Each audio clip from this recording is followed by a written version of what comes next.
Hello everybody, my name is Atlanta and I am here to tell you today a little bit about childbirth, in other words, to calm your nerves. Childbirth is the most glorious, beautiful, yet painful experience there is on the planet.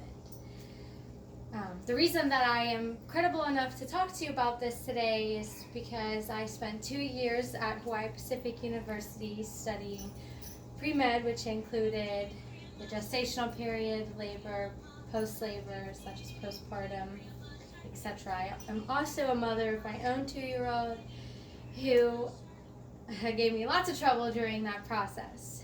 So, without further ado, let's begin. How does labor start? It can be natural. You can just one day be walking around and, oh, there it is. Or like me, it can be induced. There are many reasons that you would induce a woman, which is where medical intervention is required to be able to help assist a mother in giving birth.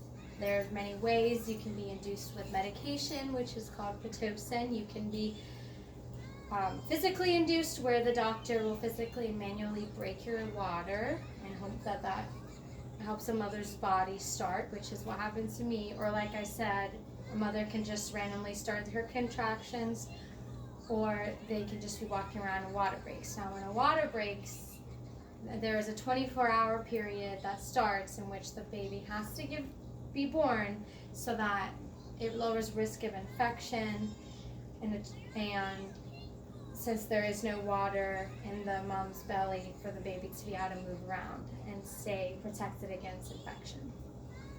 So the first stage of labor begins and can last anywhere from a few hours to 12 hours to days. It really just depends on the mother.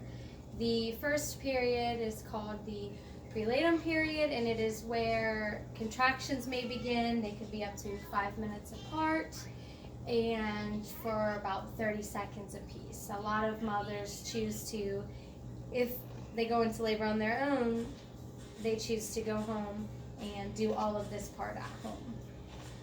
If you are induced during this time, you're usually strapped to a machine that is reading your contractions, as well as reading how strong they are, how far apart they are, and monitoring baby's heart rate. After you have labored in stage 1 of labor, you will move on to stage 2, which is obviously the second most painful part of this process. Stage 2 is when the cervix starts to not only completely thin, but will start to dilate. It starts at 1 centimeter and goes all the way to 10, which is about this big. During this time, the baby is also moving down the mother's belly, which is why it's very painful, because while baby's moving down, mom's hips are literally spreading.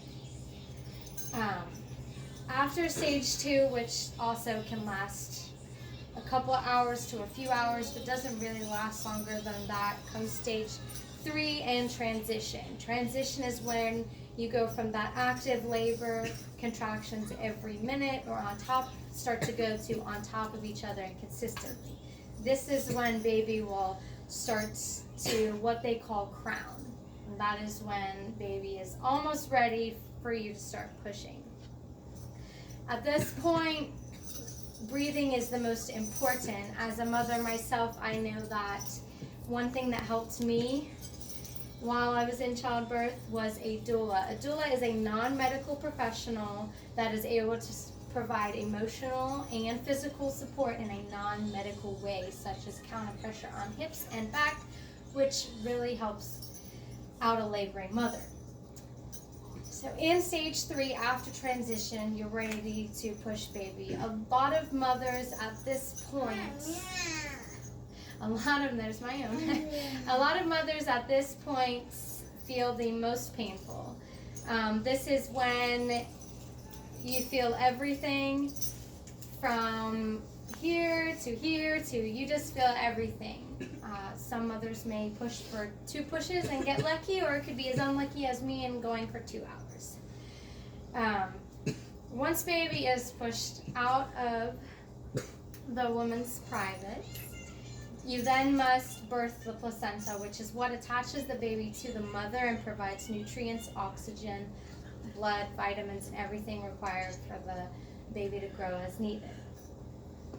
After the mother has birthed both baby and placenta, she can choose to keep them intact until all the blood and oxygen is then pushed into the baby and you have yourself a clear umbilical cord.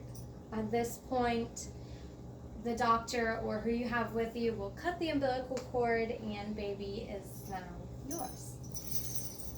Post-labor is just as important as labor.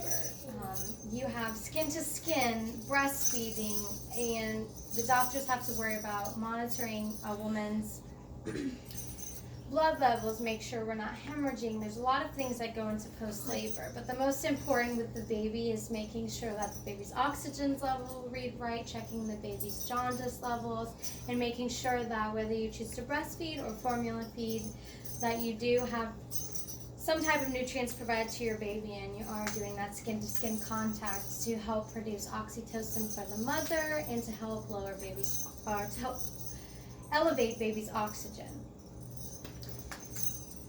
During this time, baby may get their few shots. The mother will need checked out, lots of ice, lots of pain medication, and then just monitored over the next 24 hours to make sure that everything is healing and baby is growing and doing just what they're supposed to do.